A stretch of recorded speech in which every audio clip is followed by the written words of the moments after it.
at Westside Decorating Center. Good morning to you. Later on, after the 10 o'clock news, a familiar radio voice in this market is going to be with me. Joe Volk, who was on radio for a long time, is starting a one-hour show on WSGW, and we're going to talk about that this morning with Joe. At 11 o'clock on Focus, we'll have some open phones, but for this hour, we're going to begin talking to the President and Chief Executive Officer of CMS Energy and Consumers Energy. In the studio with us this morning, we are pleased to say good morning to Garrick Rochelle. Good morning, Garrick. Good morning, Art. How are you? Very well. Thanks for being with us today. We appreciate it. Yeah, I appreciate the opportunity. All right, so let me start with a couple of things that are probably of more interest to this area rather than general topics. Just north of us is, of course, the old Carnwedeck site where the coal plants were removed. What are you going to do with it? There's still a lot of active use on that site. So we have, it was Carn 1, 2, 3, and 4. And Carn 3 and 4 are still in operation and will be in operation through 2031. What are they fired by? They're fired by a combination of natural gas and oil. That's why they weren't coal plants. They were not coal plants. Yeah. And they provide an important reliability measure. They were peaking plants. They're peaking plants. And so typically they operate, we'll see a peak in the summertime, and that's typically when they'll operate, when the demand across the system's high. That's when they'll operate. But also occasionally get in the winter, too, depending on the needs, heating needs and the like. We're also planning to put some solar on that site. So we've announced a project to put about 85 megawatts of solar. But there's still a lot of room on that site for future considerations as well. So let me ask, when we talk about solar power, you talk about a megawatt. How much land do you need to just develop 1 megawatt? Well, I'll put it, it's usually in the range of 5 to 6 acres for 1 megawatt. So, wow. Yes. And so, if you go in a place like Arizona where there's more sun, it looks different. But for a megawatt in Michigan, it's usually in that 5 to 6 acre range. So, given the nature of Michigan and our weather, do you then have to have storage facility to capture the energy you make when you can make it? Yeah. In 2023, in November, there's a big energy law that was signed that really lays out a path for more renewables in the state, both by 50% by 2030, 65% by 2035. So we're going to have a lot more renewables in the state. But to your point, sun doesn't always shine. Wind does not always blow, and there is a need for backup. And that shows up in terms of battery technology. That'll be an important piece. But even the best battery lasts about 5 to 6 hours for utility storage. So even behind that, you have to have kind of traditional, what I'd call traditional base load units, more dispatchable. Natural gas is going to be the backup behind that. All right, so I have to ask this, Garrick. I mean, in this day and age, with all the technology out there, is there no place for coal in the generation industry anymore? No, I don't think you'll see that. I think, I know for a fact that there's no coal plants on the drawing boards, not just within Consumers Energy, but within other companies in the U.S. And so coal is really, I would say, going extinct within the U.S.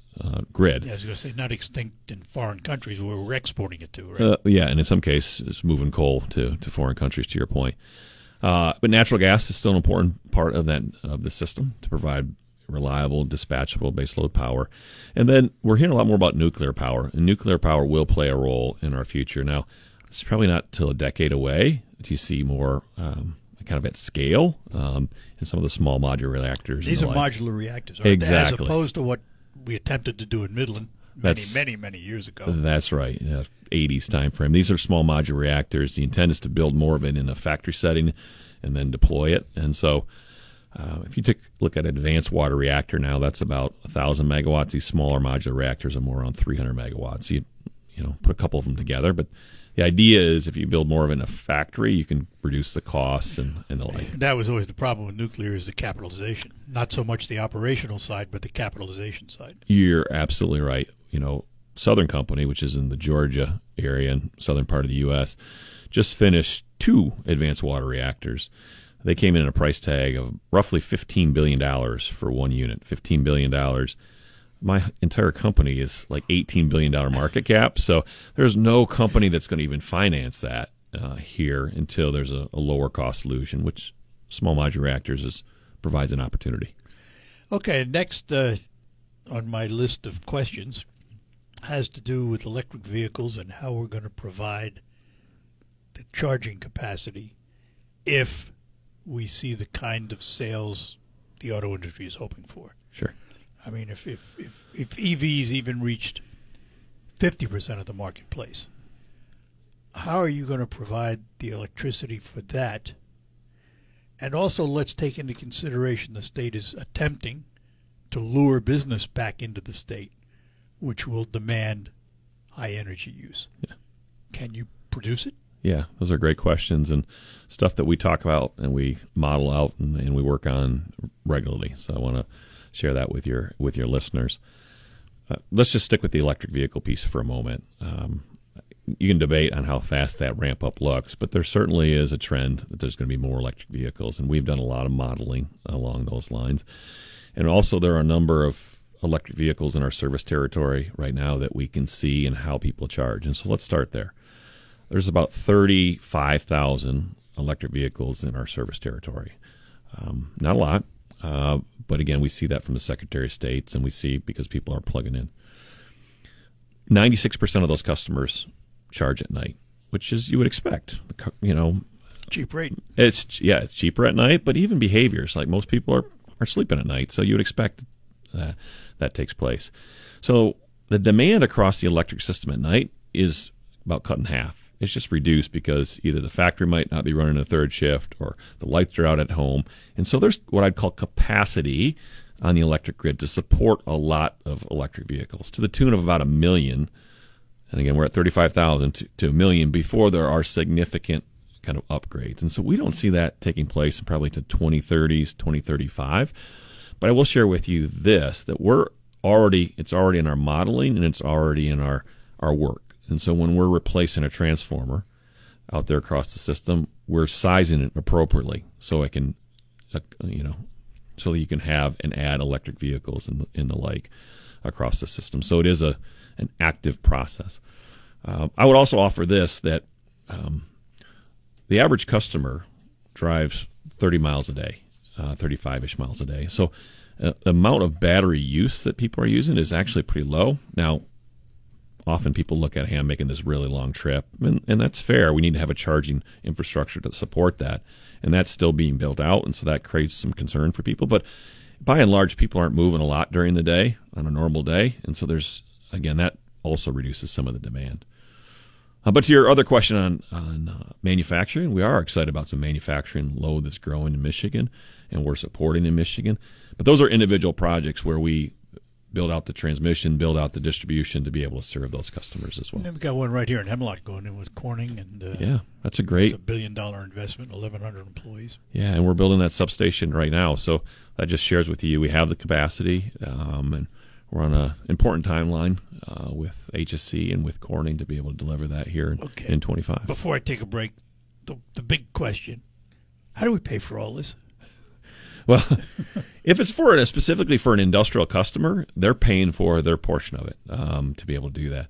But the improvements in the grid to serve, to improve reliability, that comes from our customers, and we work to keep those bills really affordable for our customers. All right, we're going to take a break. Come back. Garrick Rochow, the president of CMS Energy and Consumers Energy. We will be back with him after these notes. Do you know that air duct cleaning is...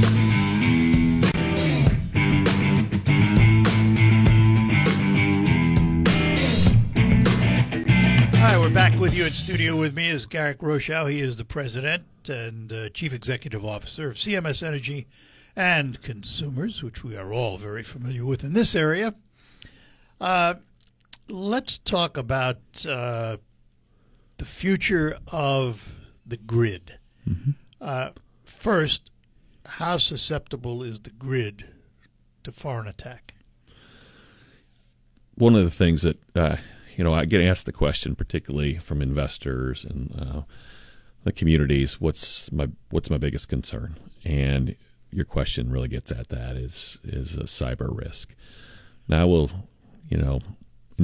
really communicate with all your listeners and say there's a lot of things that we do to keep out individuals that might be in the basement that want to try to get in, or foreign actors that want to get into the system. And that's everything from a 24/7 cyber, we call it our fusion center, but people in there 24/7. And that's changed a lot. I mean, when I started with the company, been in the industry 26 years, been with the company 20. We didn't have a fusion center. We didn't have people that worried about this stuff. And now it's an organization about close to 40 people in total that are just focused on cyber and cyber threats in the grid. And so to give you a real world example, last year we had about 50,000 attempts across the system. Yeah, significant. Just your system. Just our system. And that could be anything from somebody who wants to, extract money, like ransomware.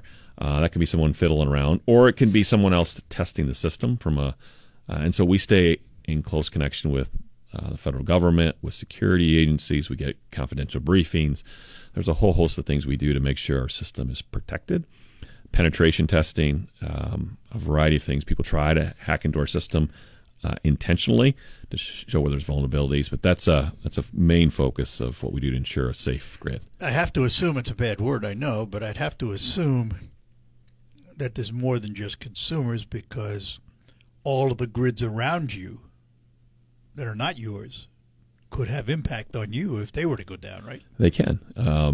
Not so much from a communication perspective or the actual, say there was a malware. It can't jump from system to system. But a transmission. Yeah, but if you have a failure of the electric system and it shuts down, it will have it can spill over into other electric service territory. Now, there are relays and other protective devices that's designed to prevent that, but that's something you got to be thoughtful about as well. And so there's a lot of best practice sharing. So I sit with other utility presidents and CEOs. We share information because it is one of those things where it's great that we've got a good protection system, but if the neighboring utility doesn't, you're just about as vulnerable. So there's a lot of best practice sharing across this industry. Yeah.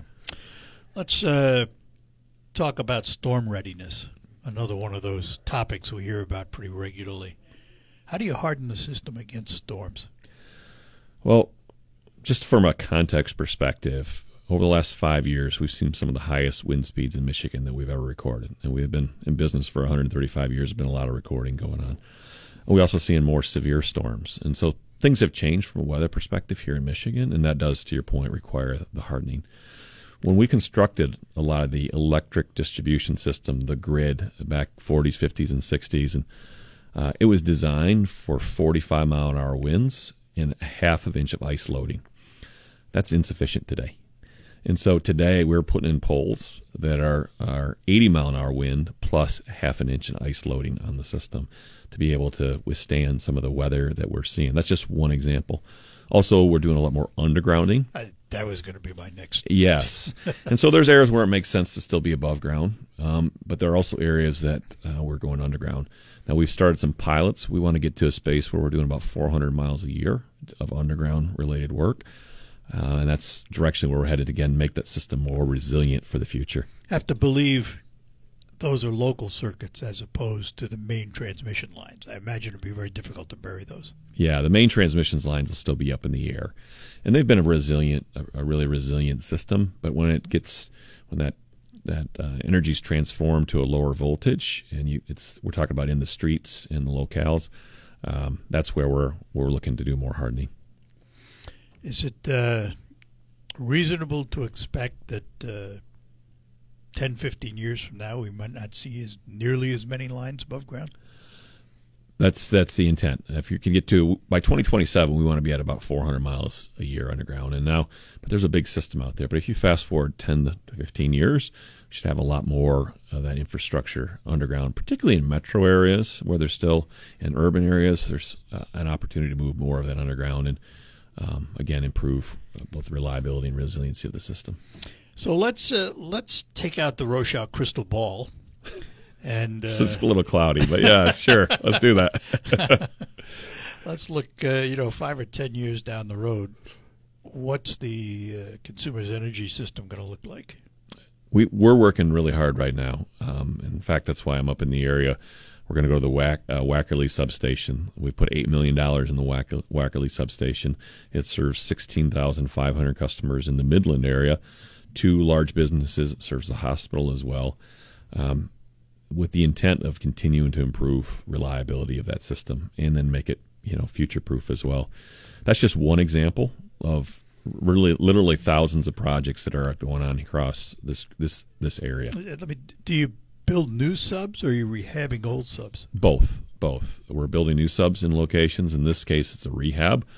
But again, it's a sub that was built in 1970, and so new transformers, new switches, new breakers. We've had some failures there in the past, and so we have some work to do to improve the reliability of the system. So there's less outages for our customers, and they're a shorter duration. And so we're spending $7 billion over the next 5 years, just in the context of the electric system. And so our customers, to go out 5-10 years, should have less outages. And when they do have an outage, it should be a shorter duration. Well, I've got an answer. Put a little sign up on the gating that says "Squirrels stay out." Squirrels and raccoons. Let's add raccoons to it. We'll add raccoons to it. Let's move over to the other side of the energy grid, and that's, of course, natural gas. How are we doing with supply and price? Great. There's, one of the things that U.S. is blessed with is fracking is ample supply, and in fact, in many cases, we're exporting it to places like Europe and other countries. And so there's really an ample supply, which has kept costs low. We're talking $2 to $3 per 1,000 cubic feet. Now, we've seen historically when there's some volatility, like when the Ukraine war broke out, it went up to like 10 to 12, but it was up there for a short period of time before they opened up more wells, got more drill rigs out there, and that brought that price back down. And so there's ample supply. There's a great network of safe pipe. It's going to be an important part of our future in terms of home heating.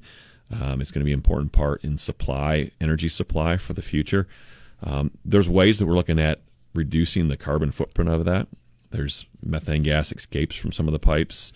There's other things we're doing to improve that system so there's less of that and less of a carbon footprint. Is it an efficient fuel to use in peaking plants, for example? It's a very efficient fuel. There's a lot of heat or energy within a BTU, you might say, or that is the measure of energy. But there's a lot of energy within natural gas, and it's a very efficient delivery system.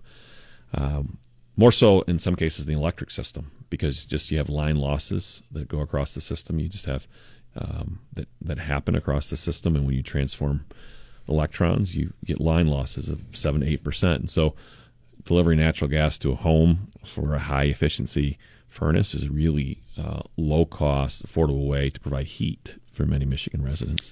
Let me ask you one you might not be able to answer. We talked earlier about electric generation through solar panels, wind, and the storage of the excess until you need it, and batteries came into play. Where are we going with battery technology? There's a lot of improvement underway. So the common one is this lithium ion, like you would see in a vehicle. They also make utility scale lithium ion. That's the technology du jour right now.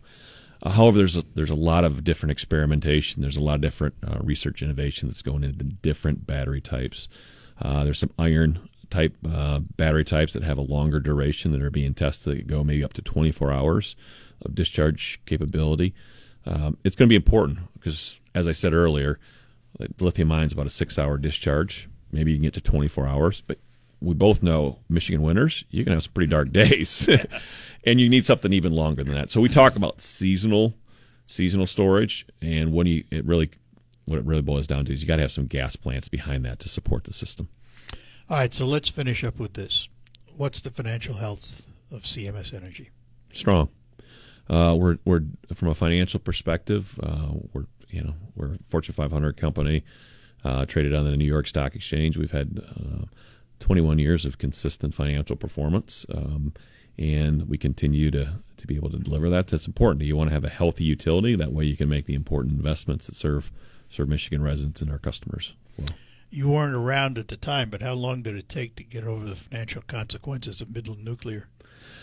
You know what? My dad worked for the company, and I was 10 at the time. This is 1980s, early 80s. I was 10, And I could remember he brought his work home, and I could remember conversations at the dinner table where I talked about layoffs and in different ways to compensate their employees because they couldn't afford to make the payroll.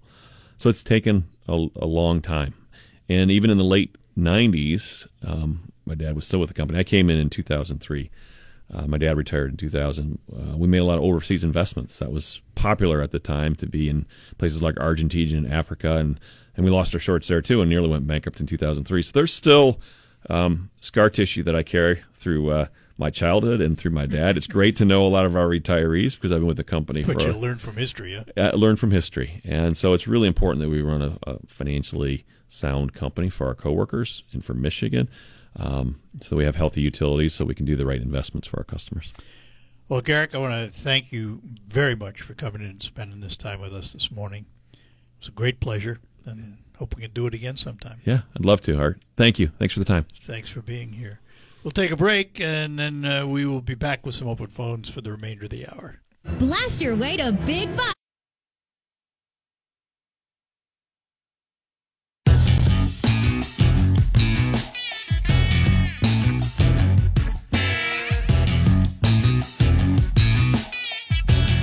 Hi, we're back with you here on WSGW, the Art Lewis Show. Thanks to Garrick Rochow for being with us today.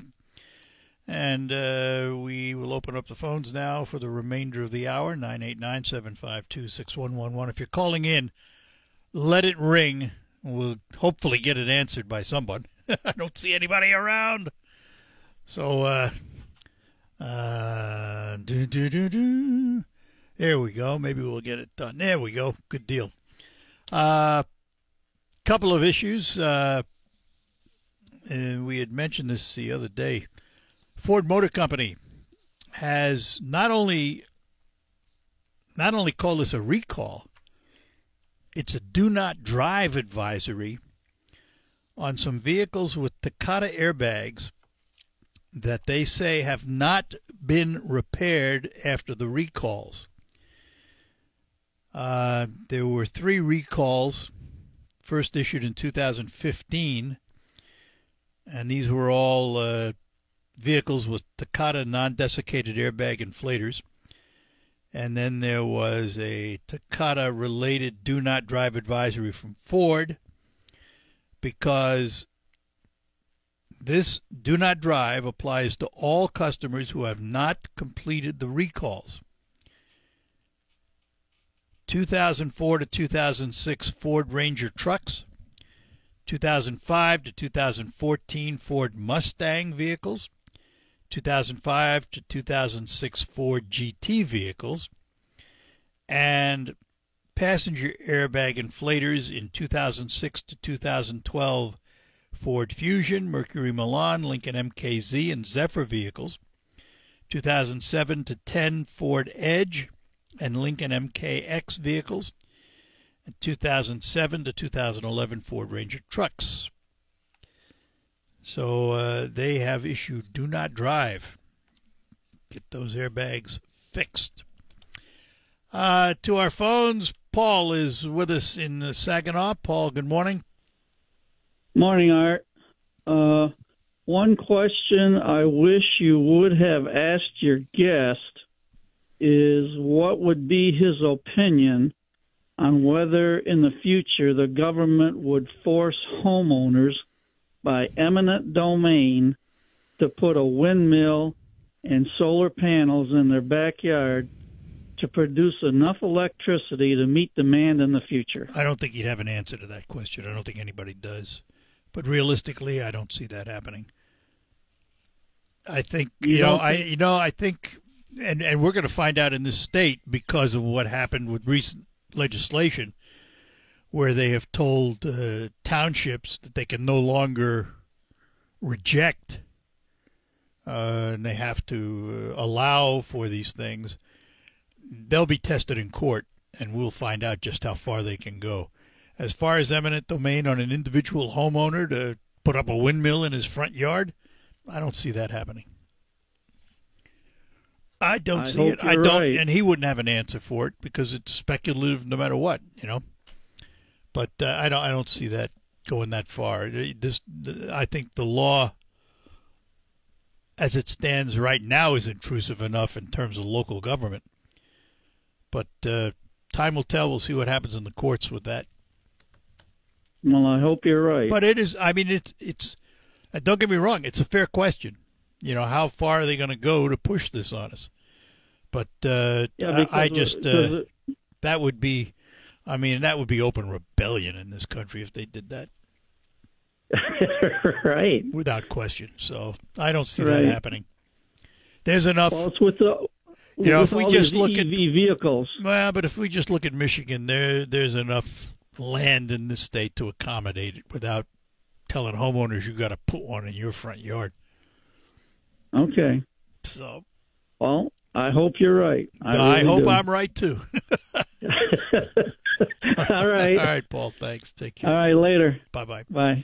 All right, we'll take a break. Let me take a moment to talk about Quick Lane Freeland, right next to my car dealer, McDonald Ford.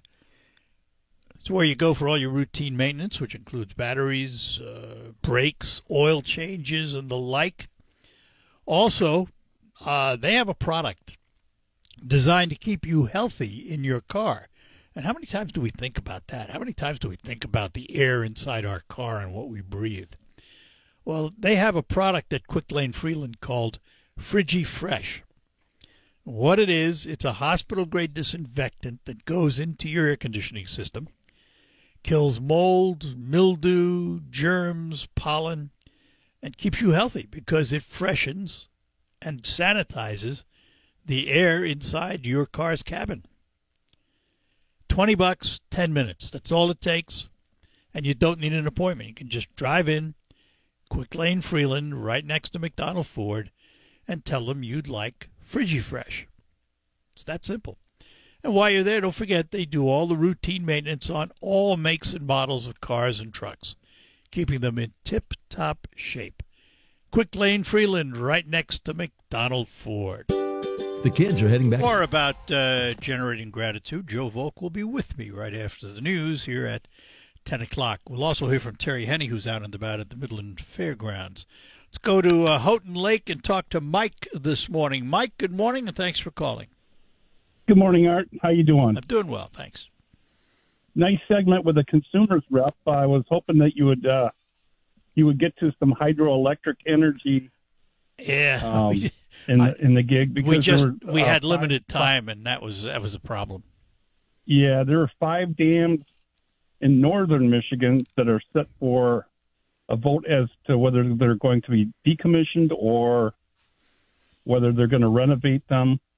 And I was just wondering his input, but yeah, since you didn't talk about it. I'll tell you what I will do. I'll try and follow up with consumers and get an answer to that, because it was something on my mind, and I completely just blew right over it because I was looking at the clock. But yes, sir. I'll try and get a response to that, because it's a valid question, particularly with what happened at the 2 dams around in here. Midland.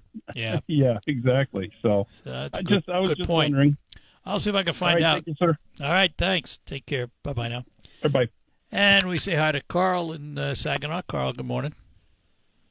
Good morning, Art. You're talking about solar power and local control. Now, if I understand that right, that term is supposed to refer to like the local township or county deciding if there's going to be solar or not. Do you know, what is the argument with why not just letting the individual farmer decide? Why wouldn't that be real local control? It's just the individual. Well, no, because we all live under zoning. We all live under a certain set of rules in our community. You can't have individuals making up the rules and deciding what they're going to do. Then you lose all land. Yeah, it's the farmer's land, but the farmer has neighbors, and the farmer has a community he lives in. He's not alone. Yeah, but what difference does it make if he's growing corn or soybeans or solar? I mean, should the neighbors be able to say, we don't want you growing sugar beets on that land? Well, I understand that. I understand that argument, but it still comes down to zoning. And a community should have the right to zone its community the way it wants. And the people of the community should have a right to decide if they want, windmills sticking up out of the ground. That's the way I see it. That's what I believe. And I think the courts are going to decide it that way eventually. Well, I think windmills are a little different from solar farms. Yeah, but they're all thrown in the same package. That clean energy package has both. No.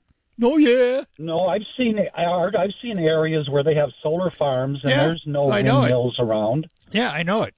So but the fact is, a community still decides.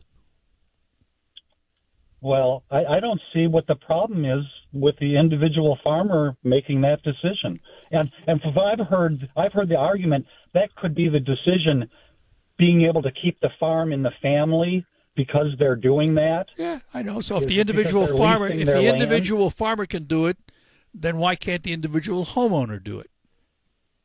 Why not? Why can't you put a solar panel on your roof? I don't see the problem. Okay, a solar panel, but you're saying they should be able to decide what to do with their land.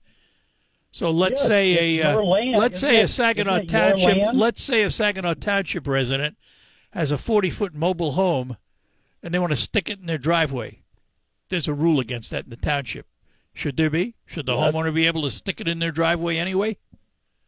I know, but if he wants to answer the question. Answer the question. Answer the question. Fine. He can park on his land. I don't care. Well, but the community does. Well, the other people who live there do. Not? Is it? Well, there are rules for a reason. There's zoning for a reason, and it's local control. I don't see what solar panels on your roof, how that affects your neighbor. I don't think there's a regulation against solar panels on your roof. So that's not what we're talking about. That's not what we're talking about. I don't see the problem. Okay, fine. You don't see the problem. So others do. I just think it's a little misleading, this term local control. No, it's not. Local control would be the farmer deciding. Well, that would be pure democracy too, wouldn't it? But we don't have pure democracy, do we? It would be impossible. No, we have special interest groups running things. No, we have representative government. Come on now. Right. Yeah, okay. Sure. All right. Take care, thanks, Carl. Art. Bye-bye. All right. But again, it's a moot point. It's going to go to the courts. They'll decide. I think there was also a petition drive started. I'm not sure where that is. We will be back to close out this hour. Is your foundation showing signs? All right, that'll do it for the first hour of the Art Lewis Show. We thank you much for joining us. Coming up next hour, we're going to talk to Joe Volk. Got a new show coming on WSGW, and it's all about gratitude and survival and things of that nature. We'll talk to him about that coming up after CBS News and the local report with Michael Perchip. Then we will return with hour number 2 of the Art Lewis Show right after the news. Broadcasting from the storm. About all the models agree on at this point is going to keep any kind of direct effects away from the U.S. East Coastline. However, there will be some very rough surf. A possible act of sabotage at a military base in Germany. A German military spokesman confirming that someone broke through a fence outside a barracks at a major military base near the Cologne-Bonn airport, and it appears an attempt was made to sabotage the water supply there. A similar sabotage attempt suspected at a NATO base about 75 miles away. Vicky Barker, CBS News, London. Donald Trump has lost his latest bid for a new judge at his New York hush money trial. Judge Juan Merchan calls the former president's request a rehash, quote, rife with inaccuracies and unsubstantiated claims about Merchan's daughter's political ties and the judge's ability to be fair and impartial. Opening statements will get underway this morning in Las Vegas in the trial of a former politician who's accused of killing journalist Jeff German to death, killing him over his articles alleging Robert Tellis created a toxic work environment. CBS's Elise Preston. Investigators say Tellis went to German's house and stabbed him 4 times in the neck and 3 times in the torso. Tellis was later arrested after DNA evidence under German's fingernails allegedly linked him to the crime.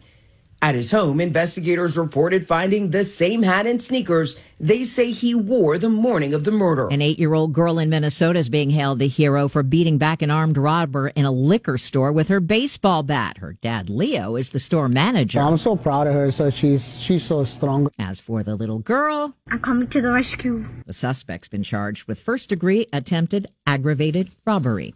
The Dow is up 97. This is CBS News. Sponsored by Progressive Insurance. Get renter's insurance to protect the things that make your place a home, including coverage for theft or damage. Visit Progressive.com. Now over to Christine.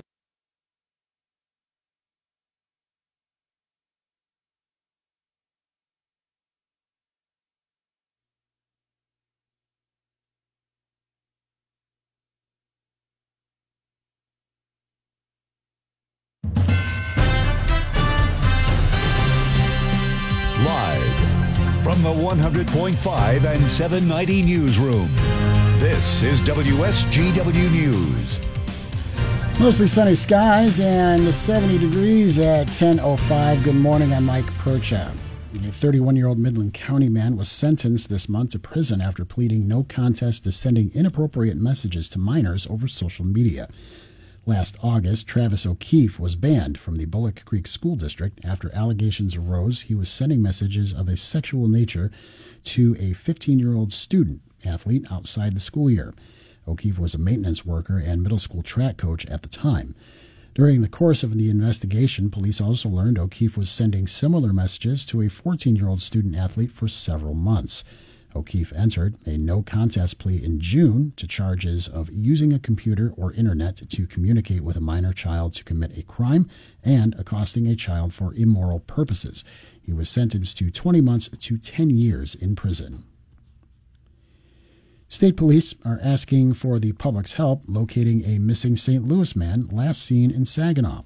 According to police, 39-year-old Matthew David Burkhardt was last seen on Friday afternoon by a family friend. His family says he was making concerning statements before he went missing, and he does not have a means of transportation. Anyone with information about Burkhardt's whereabouts is asked to call the State Police Lakeview Post at 989-352-8444. United Financial Credit Union has teamed up with Saginaw-based social media company Digital Mitten to offer a local student and their friends a chance to arrive at school in a Tesla Cybertruck. Here's WSGW's Christiana Malacara. Digital Mitten CEO Jeff DeHaven highlighted that the unique vehicle is more than just a ride to school. Just having them ride to school in a different way and just making it more excited. They're more looking towards going back to school. Then we're happy to provide that. So that's why we're excited to have this vehicle that just aligns with those possibilities. Jeff said the partnership with United Financial is important to the community, and creating a business connection means more when it impacts the people in the community in a good way. This is Christiana Malagata, News Radio 100.5 and 790. WSGW News Time, 10:07. From cars and trucks. GW News Time, 10:08. The weather forecast is coming up. A woman from Milford is looking at up to 20 years in prison after falsely saying she was with the FBI and driving to Grand Rapids to carry out a warrant. According to the U.S. Attorney's Office, 51-year-old Kari Morales has pleaded guilty to wire fraud after giving a person documents saying warrant of arrest and IRS receipt and helping take $60,000 from them.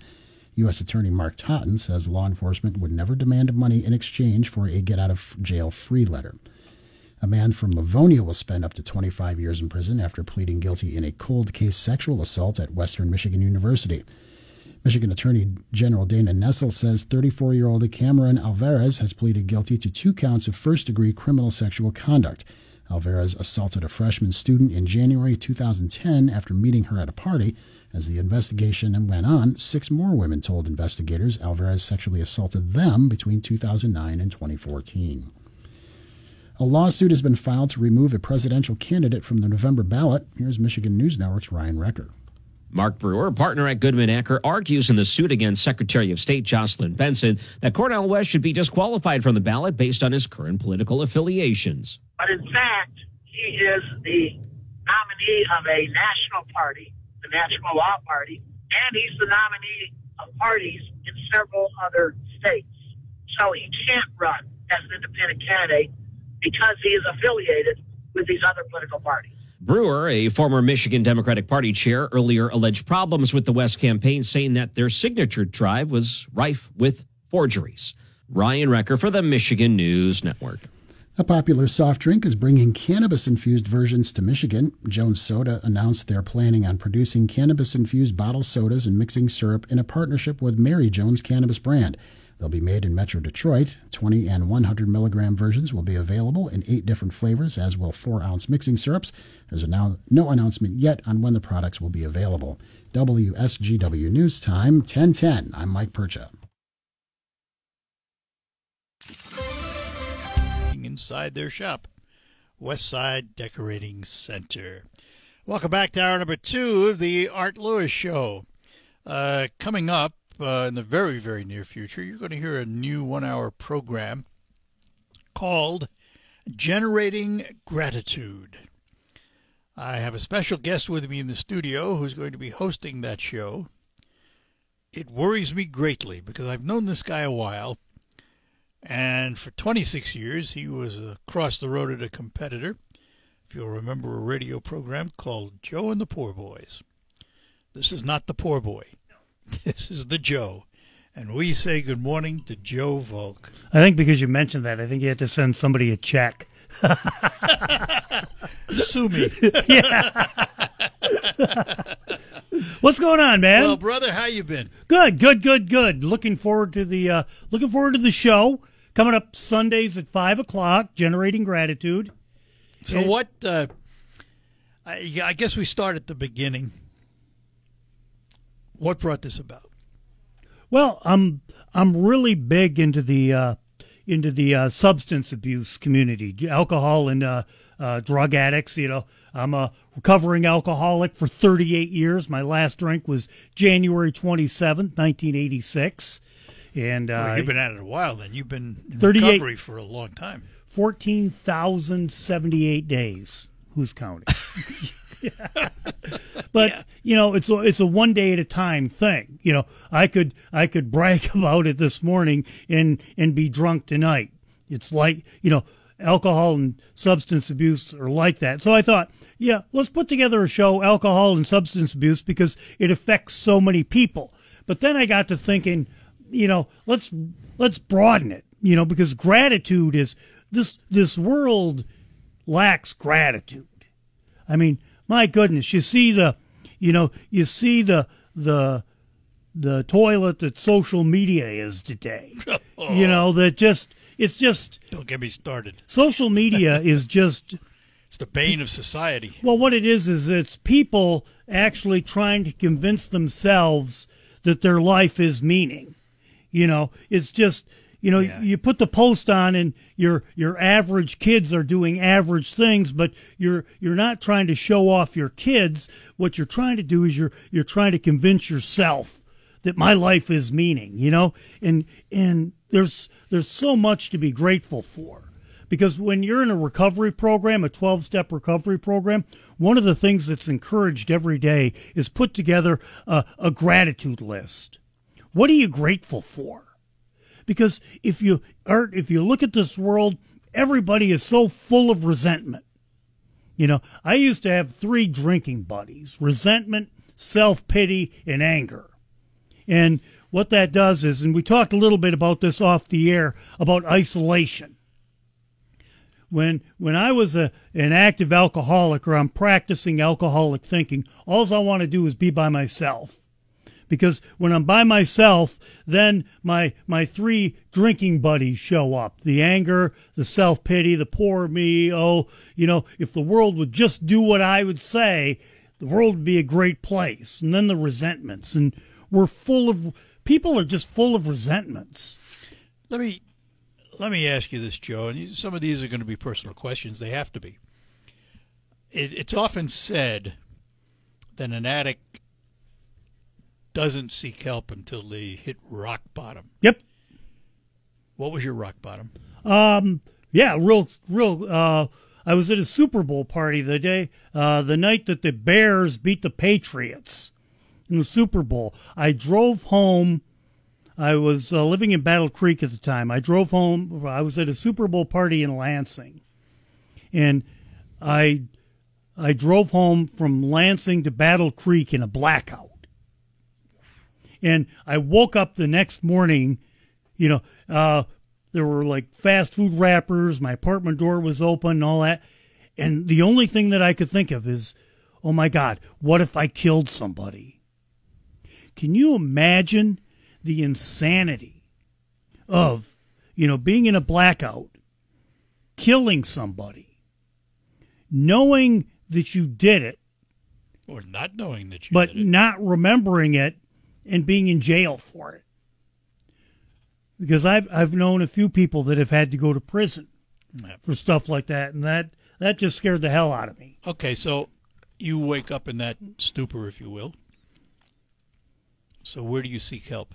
What's your first move? Who do you go to? Well, I went to a support group, and I can't mention it because of the name, but I heavily rely on that support group. And one that we would all know? Yes. Okay. Yes. So you've been in it. Same initials as Ann Arbor. Yeah. Yeah. Right. Good. That's good. Don't mention it, but that's good. You've been in it from day one then? Yeah. You still in it? Oh, yeah. Yeah, has to be. Because alcoholism, substance abuse, or a gambling addiction, or sex addiction, or any addiction is not necessarily a physical addiction. It's a mental addiction. It's day by day. And see, we get back to the resentments. And resentments are kind of like mental cancer. Okay, you can't just have a little bit of cancer. You either have it or you don't. And I can take a slight, I can take a, something that I view as disrespect is what the popular athletics say these days. Mm-hmm. I can take that and I can marinate that in some anger, and then I'll throw in a little self-pity, and I have a resentment. Then full-blown resentment. And what happens is if I don't get rid of that resentment, that's why alcoholics and drug addicts, gambling addicts, anybody else who's addicted, it's the resentments. It's the resentments. And you have to get rid of those resentments. And it's amazing because even for people that aren't, addicted to anything, the resentments that we have, our whole society now is based on resentments. You look at politics. No, I'd rather not. Well, and each side wants fuels that fire. Be resentful. Be resentful. We're not getting our, athletics are like that. We're not getting our respect. They disrespected us and all that. Social media is like that, and there's so much good going on. So if I have a choice. I can fill my head with either resentments or I can fill it with gratitude. It's 100% thing, And so that's generating gratitude, because if I list the things that I'm grateful for, even like when things are bad, I can work to generate that gratitude. Like about 4 years ago, I decided I was going to have a couple of strokes, and so I go into the, I waddle on into the hospital, and dude, you had a couple of strokes. Okay, well, what do you do next? Well, my carotid arteries were blocked, and so what you have to do is you have to go in there and, like a plumber, and scrape them. Roto-rooter. Right. But you can only do one at a time. Oh, and by the way, when you do them, there's a 35% chance something's going to break off and go to your brain and have another stroke. But we can't do that until 6 days after. So we're going to put you in the ICU, which I was normal. They were just minor. I'm sitting in the ICU, in the intensive care, and I was a star patient because I could go to the bathroom all by myself. So that made me the star patient. If you're ever in a hospital and you can do that, that puts you 5 steps ahead of everybody else. So what happens is I could have been, oh, poor me, pity, pity, pity. And then, first night they wheel a guy in that can't walk, can't talk. They're yelling at him like he's, because he's so out of it. Trying to stimulate him. Right. So that, just gratitude. If you make a list of what you're grateful for every day, and it's easy to be grateful when things are good. The challenge in life is to be grateful when things aren't so good. Talking to Joe Volk, and the program is Generating Gratitude. You'll hear it Sundays at 5 o'clock. And we will be back with Joe after these notes. With a focus on memory care. Good morning. I'm Terry Henney, broadcasting today from the Midland County Fair as our Farm Service Summer Farm Tour continues, brought to you by the folks at the Frankenmuth Credit Union. Today's a pretty special day for a lot of young people here in the Midland County area. The small animal auction will be taking place a little bit later on this afternoon, and tomorrow the big animal auction will be taking place. So 2 days of auction action here at the Midland County Fair. And of course, the folks at the Frankenmuth Credit Union are very proud to be involved with the young people in our area. The county livestock auctions that take place, they award $10,000 in grants to over 133 applicants who raised animals for their county fairs, which is the reason why we are here and they are along with us. Busy day here. It is Seniors Day at the Midland County Fair. We'll be telling you a whole lot more about the activities, including the grandstand event, as we move through the morning hours.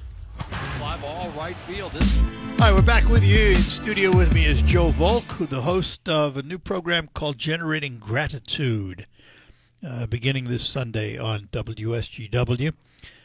Before we get into the nitty-gritty of the show, which I promise we will do, I guess I'm still interested in your story and how you got where you are.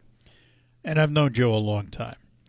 I'm curious the impact on family from what you went through. First of all, when you, back in the 80s, were going through your struggles, were you married? No. Oh, no. Okay, so you were single back then. I was lucky. I was only 20. I was 23. Okay, so you weren't married back then. No, but, see, the thing about alcoholics and drug addicts or anybody, what we are, and the most difficult thing is about getting sober is dealing with the past, because I like to say that I was a thief. See, there's two most important things in life, and you know this: time and experience.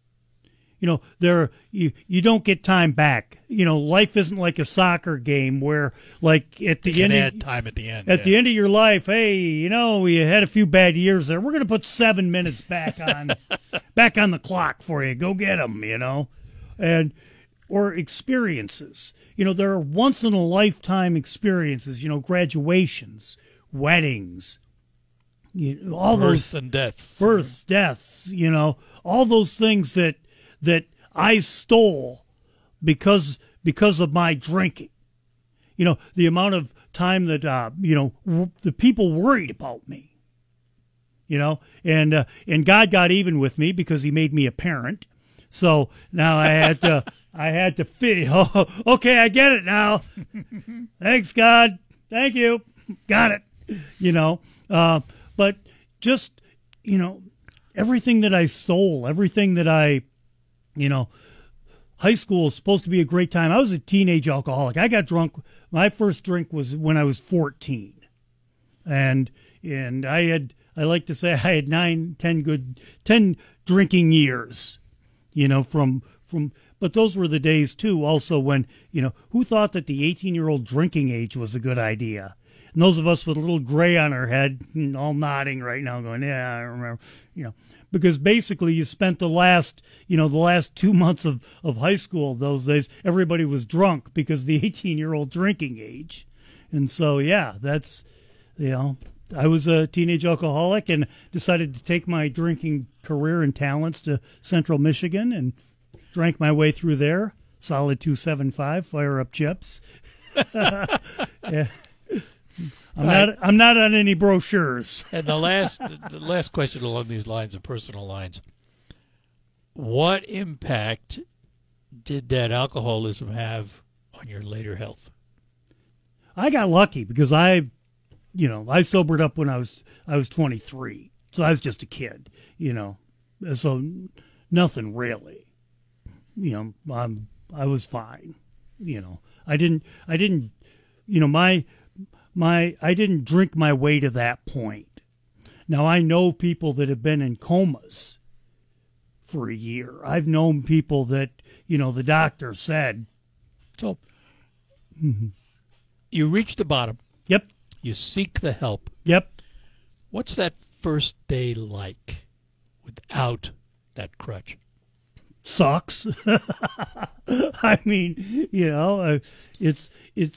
it's like, okay, your mind is so, when you reach out for help, you're so desperate because you have to be desperate because nobody reaches out for help on a winning streak.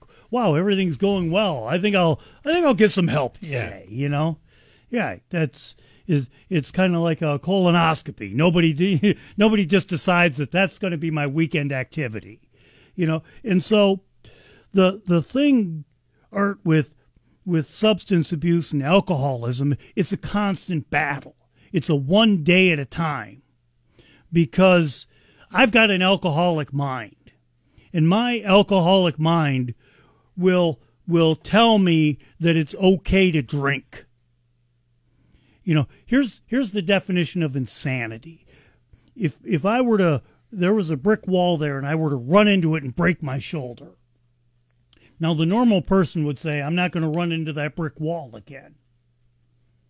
The substance abuser, the addict says, I'm going to do it again and see if I can beat it this time. And again and again and again. It doesn't happen. But my alcoholic mind, still tells me that I could, you know what? It's been 38 years. Maybe you could have just one. Well, you've anticipated my next question, because is it as hard today as it was 38 years ago? Oh, yeah.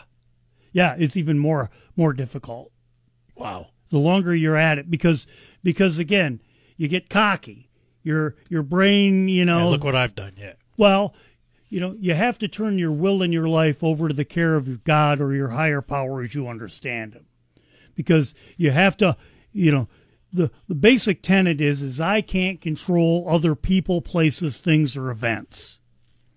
Well, you have a little success, substance abuse folks like myself have real trouble handling success because we want to take the credit back from our higher power of like, okay, I did this. It's funny you say that because I've known you throughout your career and you were successful at what you did.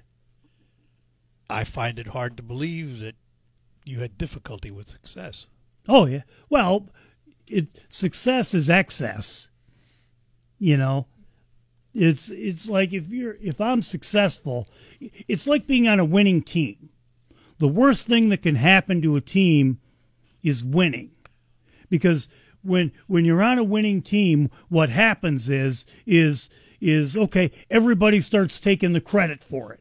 Everybody starts, you see this with rock bands all the time. Oh, yeah. When rock bands start to become successful, well, the band is successful because of my talents. They kind of all forget what got. Well, that's the alcoholic. That's the substance abuse mind. Is like, okay, I did this. I can do this. I can start controlling people, places, things, or events now. Only I can do that from where I sit right now because I'm going to control you. And take a break. When we come back, we are going to delve inside the show, Generating Gratitude, and that will happen next. And I really appreciate Joe's forthcoming with all of this because it's not easy sometimes to talk about it. Oh, I could tell you about the 5,307 times that I've messed up. My life is a train wreck. All right. You know. Well, train's coming down the track, folks, and we'll be back. Pay the bills. The kids are heading back. We are back with aforementioned Joe Volk and the program Generating Gratitude. So let's delve inside the program a little bit. Talk about some of the concepts and what you're trying to do with it. There's so many great stories. You know, I've always been interested in great stories. You know, recovery stories or profound stories. You know, you and I were talking off air about a friend of ours that recently passed away with cancer. You know, and he suffered. He suffered, but it was a great story because he taught me so much. You know, he really taught me about every day is important. I think we can tell people who it is because he was well known in the area. Yeah, our friend, talking about Jerry O'Donnell. Jerry O'Donnell. Every day was important, and you know, when somebody's dying like that, you know, all of a sudden, you know, those resentments, that anger, that self-pity just kind of go away. And you kind of, you know, one thing because I believe that my higher power speaks to me through other people, because I'm not smart enough to get it in my own head, because I've got an alcoholic brain. But, my higher power, God was telling me, don't wait to make those amends. Don't wait. Tell people what you think, how important they are, because you might not get that chance. But here's the other side of that. Even with your alcoholic brain, you realize that many people who would have a friend like Jerry passing before their eyes would go into a state of resentment. Mm-hmm. And God would be the target of that resentment. Right. But that's the gratitude, okay? I can either be grateful or I can be hateful. That's the only choice that I have, and that's 100%, I could be grateful the time I got to spend with him. I had the honor of holding his hand on the day he died, and yeah, it was kind of sad, but, I view that as one of the biggest honors of my life. But he taught me about, how important every day is. Why do you, I've often said this during my open talks. Funeral homes are horrible places to realize that your resentments, your self-pity, and your anger were all stupid. Because you can't do anything about it. And what Jerry taught me is, do something about it now. I don't understand. People have celebrations of life when people have passed. Why don't you have a celebration of life while the person is still there? Why can't it does good there? Because it's human nature to take so much for granted. Yeah. And that's, again, generating gratitude. And the show is about all the stories like that. Like I talk to my friend Gail, who discovered she had cancer. She had, and I often, because I'm curious, what's that like? The second you hear that word, you're sitting with the doctor. What's that like? Does the whole world stop? Do you go negative or positive? And what's it like to wake up in the middle of the night and realize that, what? Next year at this time, I might not be here. Mm-hmm. And see, we're all like that, but disease brings that, accelerates that process. What's that like, that every interaction you have with somebody might be your last? Yeah. How do you want to leave it? Yeah. And so, yeah, her story is amazing because she got better and she's in remission. She does Instagram where she, offers support to others, because support is the most important thing in life. All right, hang on for a minute. Yep. We'll be right back. I'm attorney Jerry Reif, and I have Midland County Fairgrounds, where the Midland County Fair is off and running. It's been running pretty much all week long. And the reason why we're here, as we mentioned a little bit earlier, the animal auctions will be taking place not only today, but also tomorrow. Small animals today, large animals will be tomorrow. So we're here to try to give a little support to the young people, along with the Frankenmuth Credit Union, our sponsor. They are dedicated to supporting the area young people that participate in county fair livestock auctions. As we mentioned before, $10,000 in grants to over 133 applicants who raised animals for their county fairs. That's the involvement of the Frankenmuth Credit Union. Today is Seniors Day. Seniors park free until 4 o'clock this afternoon at the Midland County Fair. Grandstands tonight. The Truck and Tractor Pull takes place. The Mid-Michigan Truck and Tractor Pull. That event starts at 7 o'clock. More coming up next hour as we broadcast from the Midland County Fair. Now, all right, we're back with you. Joe Volk in studio with us, and we've got a caller who'd like to say hi to you. This is Kevin in Saginaw. You're on with Joe Volk. Good morning, Kevin. Good morning. Thanks for taking the call, Sure. Art. Hi, good morning, Joe. Hey, Kevin, what's up, man? I wondered if you'd ever heard of this. Maybe it's just me, but I have a. He doesn't listen, so I think I'm safe. I have a brother who worked 5 days a week. He was a supervisor at a company, but from the second he got out of work at 5 o'clock on Friday, he was drunk until Sunday night. Have you ever heard of a? I always called him a professional weekend alcoholic. Oh yeah, it happens all the time. I just really he used to preach that I can't be an alcoholic because and no matter what you do, you couldn't convince him that, you don't have to be a 7-day-a-week drunk to be a drunk. Well, here's the test. Here's the very, very, very intellectual test of if you can just quit drinking and not think about it, okay? Yeah. Then it's cool. But if you quit drinking and your head just starts all week long thinks about it. Huh? Thinks about it, yeah. Because see, it's kind of like bowling for me.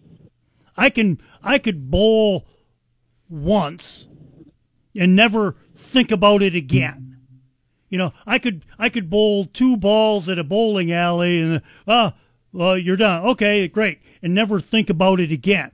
Now with alcohol, if I've stopped drinking, but I'm thinking about it, and I'm obsessed. My thoughts are all. That was the word I was looking for. Obsessed. Because sometimes heavy drinkers aren't alcoholics, but only he can make that decision. There's nothing you can do, because here's the dirty secret about alcoholism or gambling or drug abuse or all that. How about cigarettes? You put that in there? Cigarettes is the same, although cigarettes are more physical addiction. But see, here's the dirty secret. We don't care what you think. Get sober for your kids, get sober for your job, get sober for with that alcoholic brain of mine, I don't care. It's interesting. The scenario that Kevin set up, though, is interesting because you got a guy who apparently is smart enough to know that in order to protect his job, he can't do what his brain is telling him during the week. The minute he's out of work on Friday through Sunday, all bets are off. But he knows enough to stay sober during the week. Yeah, he may or may not be. I don't know. Only he can make that. Only he can make that decision. It's a highly personal, individual. Just because you're a heavy drinker doesn't necessarily mean, No, but in terms of his body, whether you take your alcohol as 4 or 5 beers at night or during the week, or you drink all weekend long, the damage to your body is the same. Yeah, we don't care. That's what it is. You're back to that again. You don't care. Right. I don't care. yeah, you can't use logic to explain the illogical. You can't use logic, well, what, in fact, my second show, which we recorded yesterday, one of the topics is, why don't you just quit? Why don't you just stop? We can't. See, I brought up cigarettes because I did that. Yes. Well, cigarettes. Long time ago. Cigarettes too. I was a cigar guy, but cigarettes is more a physical. The nicotine is more a physical addiction. Physical, as opposed, you have to drink a lot of alcohol to be physically addicted to alcohol. Yeah. So hopefully that helped. Probably not. So what else? We have your friend that you talked about who had cancer during your show. What else are we going to hear? Got a minister on talking about God. Now everybody, oh my God. What's the people just if you want to get people to just tighten up and just start mention God. Yep. Why do people have a problem with God? And I've always been curious about that. Is it the religious nature? Because I think that religion has nothing to do with God. Religion is just man-made, and that's all somebody's personal, and God is different. Because I really, don't think you can have. I'm convinced of this. You can have a relationship with God, right, without having a relationship with a specific religion, right. An organized religion. Right, because I think the creator of the world and all the cool stuff could really care less if I have fish on Friday. Yeah. Or what. Or if I eat non-kosher food. Whatever. Yeah. I think that the all being has a little bit more things on their plate than worry about, me doing a foxhole prayer. You asked the question, though, and I think the answer about why people have the feeling about God that they do, it is faith. It's a belief system. Yep. And it's in your head, in your heart, but it's in your head. Same place your alcoholism is, by the way. They sit side by side. Oh, yeah. Who wins? Well, what day is it? There you go. Because, see, when you're an alcoholic or an addict, you're never cured. There's no such thing as what we call it a daily reprieve. And it doesn't matter if you have 38 minutes, 38 years, doesn't matter. Which is why you're in 12-step for the rest of your life. Oh, yeah. Yeah, because I need to be. Because my alcoholic mind will one day wait until, cunning, baffling, and powerful. My alcoholic mind will wait until I'm weak and just say, hey, you know what? A drink would be really good right now, wouldn't it, Joe? Yeah. So let me ask this. You're married with 2 sons. How does your wife deal with it? Fortunately, I got married after I got sober. She's never known you. Never. But she knows you're in recovery. Right. She never knew you as a drunk. Right. Well, she owns a substance abuse agency, so that kind of helps. Does she really? Yes. So she understands the problem then. You married right. Well, I don't know if she understands it. She tolerates it, She tolerates it, yeah. Well, she reminds me, when I'm cursing at the dog, she reminds me of that humility and gratitude. Well, folks, the program is called Generating Gratitude with Joe Volk, and you will hear it Sundays, 5 o'clock here on WSGW. Joe, first of all, thank you for being so open about it. I know you go around and talk about it. You're not afraid to talk about it. And I think we need more of that kind of conversation for people. So let's plan on doing it again sometime. You let me know, man. I'll bring my wife and she can do a rebuttal. Oh, now that I'm going to have to give some thought to. Because just remember, my life is a train wreck. So I don't try not to paint an overtly rosy picture of, hey, everything's great. All right. Go ahead, Art. Thank you very much, man. Thanks for being with us. Joe Volk, and we thank him again. Generating Gratitude. Mike here from Westside Decorating Center. All right, I'll tell you what, folks. News is next, but we've asked Joe to hang around for another 25 minutes, and he's going to. Here on WSGW, Saginaw Bay City, Midland, WSGW-FM, Carlton. This is CBS News on the Hour, sponsored by O'Reilly Auto Parts.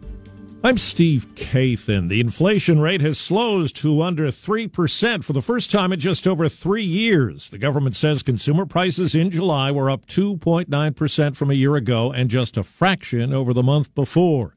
CBS's Jill Schlesinger says housing costs are keeping the overall numbers up. The shelter index accounted for 90% of the monthly increase in the CPI, 70% of the annual. So if this part of the index is lagging what's happening on the ground, we may be getting a distorted view of what's going on in the inflation for the country. Ernesto is now a hurricane, just upgraded as it spins past Puerto Rico. 500,000 customers there don't have electricity. Juan Sacco with the island's power company says. So number one concern, of course, is the wind damage that there could be, flooding, and any impact to the electric infrastructure. 32 segments at this point of transmission lines have been impacted. And now to the Middle East. CBS's Rami Inocencio in Tel Aviv reports the next best hope for a Gaza ceasefire deals tomorrow, with the U.S., Qatar, and Egypt looking to forge an agreement. Hamas is leaving some room, some hope open looking ahead after tomorrow.